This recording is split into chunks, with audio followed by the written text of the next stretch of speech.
The Raptors will be without Scottie Barnes as they travel to Miami to take on the Miami Heat. I'm going to give you guys a pick on the total. And also, I've been trying to build a same game parlay for this one because I think the Raptors are in for a brutal stretch. I'll go over that. So let's get into it. If you guys could hit the like button, it really helps me out. And the comment section, if you could just tell me what you think about the video, tell me a play you like in this game. If not, just type the word prime. That's our comment section word of the day. I really appreciate everyone. It boosts the algorithm, just helps us rank a little bit higher. Let's take a look here at the live lines here. So a little bit of movement on the total, 222.5. That's up to 224.5. The spread, wow, minus 11 down to minus 10. There's some 10.5s out there. So not a lot of love for the Raptors, and it makes sense. So I'll start with play on the game. I like the over, even though the line has moved up to 224.5. I do like the over. You take a look at the defensive rating for the Toronto Raptors. Last 5 games, it's bad. They're 21st. And the Miami Heat, last 5 games, offensive rating, Miami Heat is 4th. So I think the Heat are going to have no trouble scoring at will against this Raptors team. And also, you look at the offensive rating. The Raptors are 24th, but they've been in some games where they've been putting up points without Scottie Barnes. I mean, just recently 108 and 118 against New York and Dallas. But I go back to the beginning of the season without Barnes, and first game of the season they only put up 106, but that's against Cleveland, and 115 against Philly, 101, but that's against Minnesota. Denver, they get in the 120s in overtime. Charlotte, there's 133. They started being able to figure out how to score without Barnes. Now, the problem is they're giving up a million points. But look at some of these totals that they put up.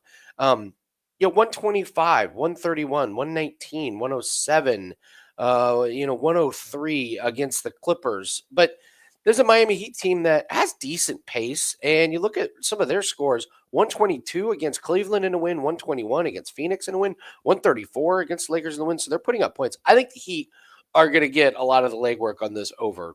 Don't be surprised if they put up 120. I almost like their team total over 117.5. This Raptors team without Barnes is not really stopping anybody, but I just think there's enough offense to go around even without Scottie Barnes there, that they're going to get up and over this total. Miami's going to have no problem getting open shots, but I think Toronto is going to do their part and they're going to go over. So I was telling you guys, all right. So here's the deal with Toronto. They have a brutal schedule coming up. Let me read you some of the names of the. Let me read you who the Raptors have to face. They're without Quickly still. They're without Barnes. They're very depleted. So they got to go at Miami.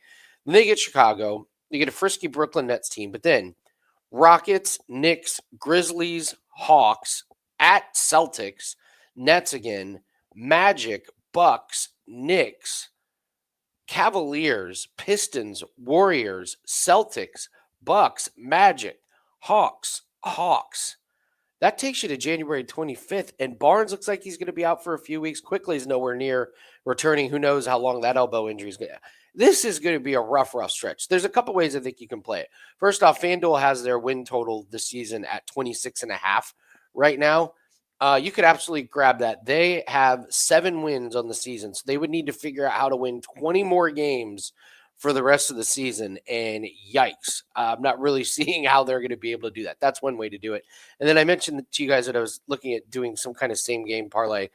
I don't know if you guys can figure one out better. Like, give it to me. I went back and looked at their games without Scottie Barnes. If you just play them as a same game parlay, -1.5 in the first half and -1.5 on the game, their opponents when they go on the road. So this is Raptors on the road.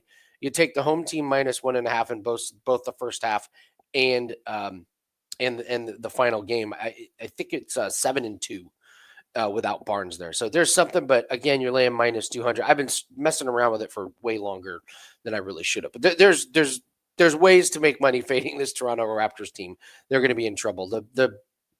The spread is 10. That's too much. -470, -500 just on the line itself. So I really can't. I don't know. I'm struggling. But seriously, leave in the comment section if you know how to fade this Raptors team, because there's definitely money to be made there. So real quick, guys, before we get out of here, 5% cross-sport parlay is up.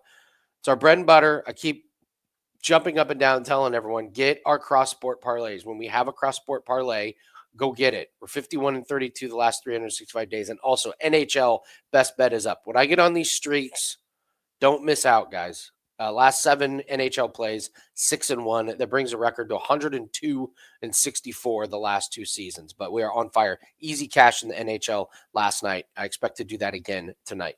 All right, guys, that's going to do it for it. Thank you so much. Good luck on your plays, and we'll see everyone later.